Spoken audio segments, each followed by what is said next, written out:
Hello traders. Ashish trader YouTube channel में आप सभी का स्वागत है।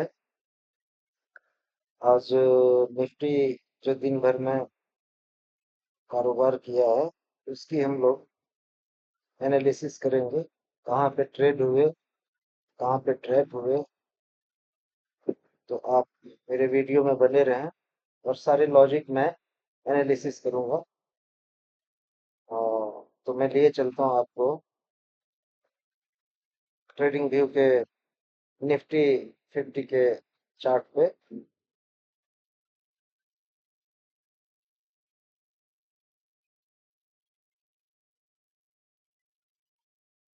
ये देखिए, ये 15 मिनट का निफ्टी 50 का चार्ट है। यहाँ पे आप लोग देख सकते हैं आज दिन भर का जो निफ्टी ने ट्रेड किया है उसका मैं एनालिसिस करता हूँ। आप देखिए, कल का जो 22 जुलाई का जो ट्रेडिंग आवर था उसमें मार्केट ने ऊपर से गैप अप ओपन किया और नीचे आने लगे। जबकि उसके प्रीवियस डे पे देखिए 21 जुलाई को ये पहली कैंडल है 9:15 की। यहाँ पे मार्केट ओपन होता है थोड़ी ऊपर हाई बना, सॉरी, ऊपर हाई बनाती है, वहां से सीधा नीचे आती है। और मैं 5 मिनट के भी टाइम फ्रेम पे ले चलूंगा समझाने के लिए लॉजिक। यहाँ पे आप देखिए, तो कल जो मार्केट सीधे नीचे आ करके तुरंत ऊपर घूम गई और बहुत बड़ा मोमेंटम किया। उसके बाद मार्केट ऊपर जाके क्लोज दिया था 21 जुलाई को। तो यहाँ पे देखिए कि यहाँ पे अप साइड में जब क्लोज हुआ मार्केट, तो निश्चित तौर पर यहाँ बायर्स बने हुए हैं। और इन सारे बायर्स के स्टॉप लॉस कहाँ होंगे? बिल्कुल 85,000 के नीचे, यहाँ पे इसके नीचे ही होंगे यहाँ से। तो अगर मार्केट फ्लैट खुलती, फ्लैट ओपन होती, तो इसके स्टॉप लॉसेस, यहाँ पे बायर्स के स्टॉप लॉसेस मिलने वाले थे। सेलर्स के स्टॉप लॉसेस को अब टारगेट नहीं कर सकते थे क्योंकि बहुत वहां से अपसाइड है और उन लोग प्रॉफिट में आए थे। उन लोग प्रॉफिट में आए, तो यहाँ से अगर फ्लैट ओपन होती तो हम उसको टारगेट ना करके हम ये बायर्स के स्टॉप लॉसेस को ही टारगेट करने का प्लान बनाते हैं। तो मार्केट डाउन साइड ही आती है फ्लैट में, फ्लैट ओपनिंग के सिचुएशन में, और गैप डाउन के सिचुएशन हम सेलिंग साइड ही होती।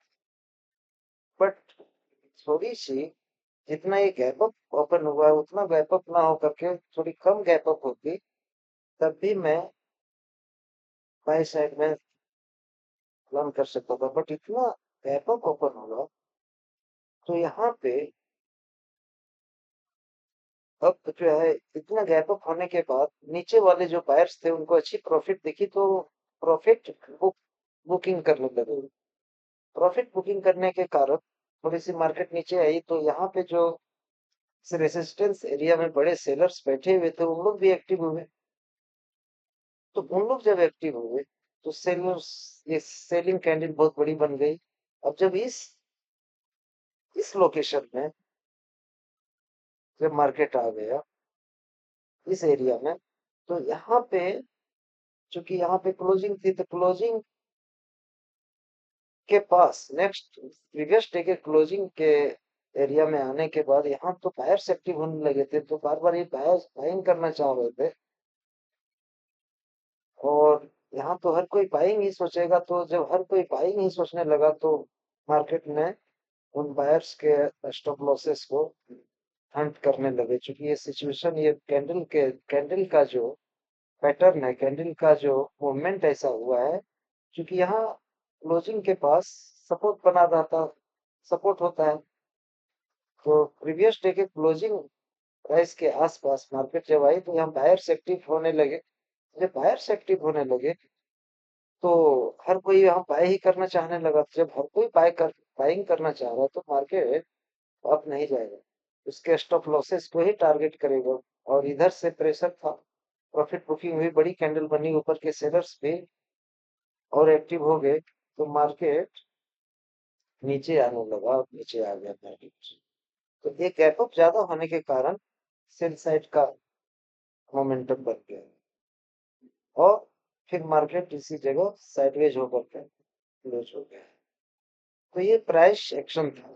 प्राइस एक्शन जो था ऐसे था। अब आज का जो प्राइस एक्शन बना, देखिए आप, प्राइस एक्शन इस कैंडल के अप में जाके बनती ना, इसके अगेंस्ट में बनती तो ये सब के स्टॉप लॉसेस को हम टारगेट कर सकते, बट इसके जब तक इसके अगेंस्ट में ओपन गैप अप नहीं हुआ है तब तक मैं इसके स्टॉप लॉसेस को टारगेट नहीं कर सकता। और चूंकि ये सेलर्स काफी हावी है तो इसको इतना गैप अप होने के बाद यहाँ से बायर्स एक्टिव नहीं हो पाएंगे। गैप अप हो जाने के बाद कंफ्यूजन हो जाता है। और चूंकि बायर्स यहाँ क्लोजिंग करके गए हैं प्रीवियस टू, तो इतना गैप अप मिल रहा है तो पुनः फिर बायर्स लोग अब इसको टारगेट नहीं कर पाएंगे अप साइड के स्टॉप लॉसेस को। तो यहाँ के बायर्स को जब अच्छा प्रॉफिट देखा और इसके ऊपर ले जाने में वो सक्षम नहीं होते हैं, तो फिर प्रॉफिट बुकिंग के कारण ये कैंडल नीचे आई फिर यहाँ से सपोर्ट लेकर के। अब आज का यही था कि यहाँ आज का जो प्लान था ट्रेडिंग का वो ऐसा था कि इस सपोर्ट पे आकर के गैप अप होने के बाद फर्स्ट टाइम तो मार्केट सेलर्स के साइड में ही चलना चाहिए था, क्योंकि इसका इतना गैप अप हो करके ऊपर वाले सेलर्स के स्टॉप लॉसेस को हम टारगेट नहीं कर सकते थे। क्योंकि इतना गैप अप होने के बाद यहाँ के बायर्स प्रॉफिट बुकिंग करने लगे, तो फिर ये सपोर्ट के पास आ गए, सपोर्ट पर सब बाय करने लगे। तो कल भी वैसा सिचुएशन आया, गैप अप होकर के सपोर्ट पे बाय करने लगे तो उनके स्टॉप लॉसेस को टारगेट करते हुए मार्केट नीचे आ गया। लेकिन सेम डे फिर next day same chart pattern को मार्केट रिपीट नहीं कर सकती थी। और इस कारण से जब यहाँ सपोर्ट पे आए तो आज मार्केट बायर्स के स्टॉप लॉसेस को हंट नहीं करना चाहा, क्योंकि इस चार्ट रिपीट हो जाती। प्लस डेली एक टाइप का जब पैटर्न बनाएगा चार्ट, एक ही टाइप की डेली डेली रिपीट करेगी, तो यहाँ पे फिर रिटेलर्स को प्रॉफिट होता है, क्योंकि हर लोग पिछले चार्ट को देख करके वैसा ही प्राइस एक्शन प्रेडिक्ट करके मार्केट को ऐसे ही ट्रेड करने लगेंगे तो सबको प्रॉफिट हो जाएगा। तो मार्केट सेम प्रीवियस डे का सेम चार्ट रिपीट नहीं करता है। तो इसलिए आज उम्मीद थी कि मार्केट सपोर्ट पे आके आज कल जो है गैप अप खोल के मार्केट सपोर्ट पे आकर के यहाँ से सपोर्ट लेकर तो ऊपर नहीं जा पाया, क्योंकि बायर्स के स्टॉप लॉसेस को टारगेट करते हुए मार्केट नीचे आ गया। तो आज फिर मार्केट गैप अप होकर के मार्केट फिर नीचे नहीं आ सकती थी, सपोर्ट से आज ऊपर जाना था, ये मेरा प्रेडिक्शन था। या तो सपोर्ट से लेकर के ये सब सेलर्स के धीरे धीरे यहाँ यहाँ पे भी सब सेलर्स ही, कल का मार्केट रिपीट हो रहा था तो यहाँ पे आ करके कंफ्यूजन एरिया बना दिया, कुछ बायर्स भी आ रहे थे कुछ सेलर्स भी आ रहे थे, तो बार बार बायर्स को ट्रैप करके बार बार रिमूव किए हुए देखते हैं। बायर्स आए यहाँ रिमूव कर दिया, फिर बायर्स यहाँ आए इतना बड़ा रिमूव कर दिया। तो इन्हीं के बायर्स को पता नहीं चलने दिया कि मैं आज ऊपर जाऊंगा, और बहुत लोग कल का पैटर्न देख के सेल ही करते चल गए कि यहाँ से सेलिंग हो, उसके स्टॉप लॉसेस को धीरे धीरे धीरे मार्केट हट करते हुए ऊपर चली गई। तो आज मार्केट कल का चार्ट पैटर्न को रिपीट नहीं करने वाला था, या तो मार्केट गैप अप खुल के धीरे धीरे बायर्स के स्टॉप लॉसेस को हंट करते हुए नीचे चला जाता, या तो फिर यहाँ से आकर के फिर ऊपर चला जाता, बट कल का चार्ट पैटर्न को रिपीट नहीं कर सकती थी मार्केट। और आज जो है अच्छा खासा मार्केट में मोमेंटम किया है, मूवमेंट किया और जाकर के ये रेसिस्टेंस एरिया में क्लोज दिया है। तो अब अगर कल का मार्केट जो कल एक्सपायरी भी है निफ्टी की, तो अगर मार्केट ये फ्लैट ओपन होती है। तो फ्लैट में थोड़ी देर यहाँ मोमेंटम करके, थोड़ी देर मोमेंटम फ्लैट करके अगर इसको यहाँ पे 10-15 मिनट अगर मार्केट यहाँ होल्ड करती है, फ्लैट खुलने के बाद के केस में बता रहा हूँ, यहाँ मार्केट ओपन हो करके 10-15 मिनट होल्ड करके अगर इसको ब्रेक करती है ना, तो फिर मार्केट कल प्राइस एक्शन अप साइड का ही बनेगा। अगर गैप अप भी हो गया तो मार्केट थोड़ी सी गैप अप हो करके थोड़ी सेल साइड में आकर के ऊपर जाएगी, क्योंकि यहाँ पे सेलर्स को थोड़ी सी उम्मीद देंगे, और फिर सेलर्स के ही स्टॉप लॉसेस को टारगेट करते हुए बार बार सेलिंग होगी, फिर उनके स्टॉप लॉसेस को टारगेट करके ऊपर जाएगी मार्केट, फिर थोड़ी सी सेल होगी, क्योंकि जब तक ऊपर जाएगी धीरे धीरे मार्केट को ऊपर साइड में सेलर सोचेंगे कि चूंकि ऊपर में रेसिस्टेंस एरिया है, मार्केट डाउन ट्रेंड में है अभी तक। हाँ, तो बार बार मार्केट जो है, अगर मार्केट को ऊपर जाना है तो गैप अप खुल के थोड़ी सी सेलिंग साइड आकर के उन सेलर्स के स्टॉप लॉसेस को हट करते हुए ऊपर जाएगी, फिर थोड़ी सी सेल आएगी ऊपर जाएगी, फिर थोड़ी सी सेल आएगी, आने के सेलर्स आते जाएंगे, उनके स्टॉप लॉसेस को हट करते हुए मार्केट ऊपर जाएगी, अगर ऊपर जाना है गैप अप ऊपर।